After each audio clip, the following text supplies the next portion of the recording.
പ്രധാനമന്ത്രിയുടെ ഇടപെടൽ തേടി IMA കൊൽക്കത്തയിൽ യുവ ഡോക്ടർ കൊല്ലപ്പെട്ട പശ്ചാത്തലത്തിലാണ് IMA പ്രധാനമന്ത്രിക്ക് കത്തയച്ചത്. വിമാനത്താവളങ്ങൾക്ക് സമാനമായ രീതിയിൽ ആശുപത്രിയിൽ സുരക്ഷ വേണം, സുരക്ഷാ പ്രോട്ടോക്കോളിൽ മാറ്റം വരണം. കൊൽക്കത്തയിൽ കൊല്ലപ്പെട്ട ഡോക്ടറുടെ കുടുംബത്തിന് നഷ്ടപരിഹാരം നൽകണമെന്നും IMAയുടെ കത്തിൽ.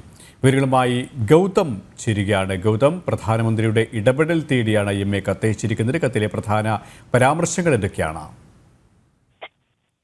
KP, പ്രധാനമന്ത്രിയുടെ ഓഫീസ് ഈ വിഷയത്തിൽ ഇടപെടണമെന്നാവശ്യപ്പെട്ടാണ് ഇന്ത്യൻ മെഡിക്കൽ അസോസിയേഷൻ ഇപ്പോൾ പ്രധാനമന്ത്രി നരേന്ദ്രമോദിക്ക് കത്തയച്ചിരിക്കുന്നത്.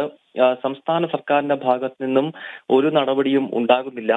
ഈ കുറ്റക്കാരെ സംരക്ഷിക്കുന്ന സമീപനം മമതാ സർക്കാർ കൈക്കൊള്ളുന്നുവെന്ന് പറയുന്നു. അതിനാൽ തന്നെ രാജ്യത്തൊട്ടാകെ ഡോക്ടർമാർക്ക് കനത്ത സുരക്ഷ നൽകണം. അതായത് എയർപോർട്ടുകളിൽ നൽകുന്നതിന് രീതിയിലുള്ള സുരക്ഷ ആശുപത്രികളിൽ ഡോക്ടർമാർക്ക് നൽകണം എന്നതാണ് IMAയുടെ ഒരാവശ്യം. അതോടൊപ്പം തന്നെ ഇപ്പോൾ നടന്നുകൊണ്ടിരുന്ന ഈ പ്രശ്നത്തിനകത്ത് പ്രധാനമന്ത്രിയുടെ ഓഫീസ് ഇടപെടണം എന്നൊരാവശ്യവും ഇന്ത്യൻ മെഡിക്കൽ അസോസിയേഷൻ മുന്നോട്ട് വെക്കുന്നുണ്ട്.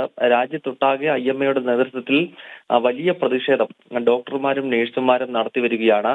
കാരണം ഈ യുവ ഡോക്ടർ കൊൽക്കത്തയിൽ കൊല്ലപ്പെട്ടിട്ട് ആഴ്ചകൾ പിന്നിടുമ്പോഴും ഇതിലെ യഥാർത്ഥ പ്രതികളെ സംരക്ഷിക്കുന്ന സമീപനം ബംഗാൾ സർക്കാരിന്റെ ഭാഗത്ത് നിന്നുണ്ടാകുന്നു, മമതാ ബാനർജിയുടെ ഭാഗത്ത് നിന്നുണ്ടാകുന്നു. ഈ പശ്ചാത്തലത്തിലാണ് രാജ്യവ്യാപകമായി തന്നെ ഇന്ത്യൻ മെഡിക്കൽ അസോസിയേഷൻ പ്രതിഷേധം കടുപ്പിക്കുന്നത്. ഇതിനെ തുടർന്നാണ് ഇപ്പോൾ പ്രധാനമന്ത്രിയുടെ ഓഫീസിനും IMA കത്തെഴുതിയിരിക്കുന്നത്. ഗൗതമാണ് വിവരങ്ങൾ നൽകിയത്.